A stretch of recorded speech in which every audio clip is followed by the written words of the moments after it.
Another question I have, Lisa, please join in if you have a question. But another question I have is the importance of really identifying your successes as you're going through the completion of the goal. So often, what happens, I found, is that people don't celebrate the small successes. They wait until the goal is done to say that they've accomplished something.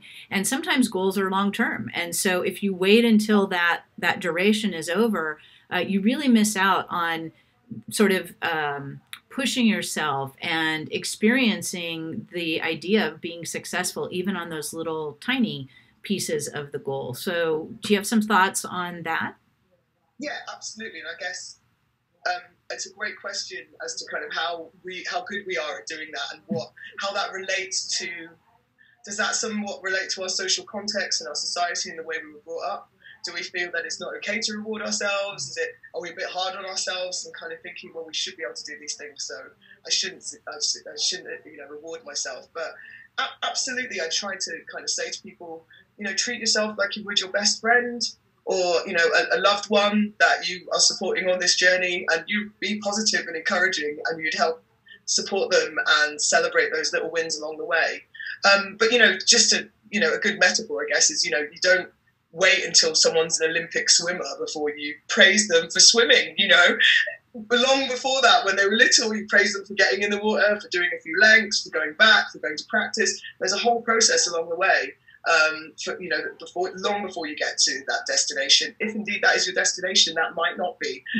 So actually, if you don't celebrate those successes on the way, you might not get to where you think you're going to get to, and feel very disappointed. Whereas actually, every achievement is an achievement and should be celebrated as such.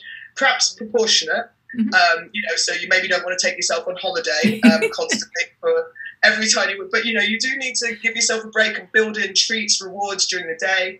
I often say to people, work for 20 minutes and then go and give yourself like a little treat.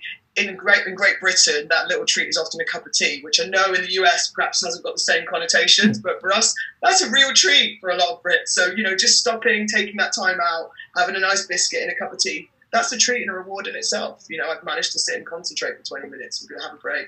So yeah, really, really important to do those things. And it reinforces all that you've done. So you feel good about it. And then you want to go out and do even more. Right. It's motivational. It's kind of what keeps you going. So yeah, absolutely essential. We should all do it. We all need to reward ourselves more. But particularly, these things are really, really hard. So acknowledging that and celebrating that is really important. Yeah, and that's one of the things that we try to do in the Best Suite, is to help people identify sort of those markers. Like, I've accomplished this. I've been working for 20 minutes, like you said, and I'm stopping myself. I'm developing those self-regulation skills, and to really celebrate that and recognize that is so important as people move forward. So that's great.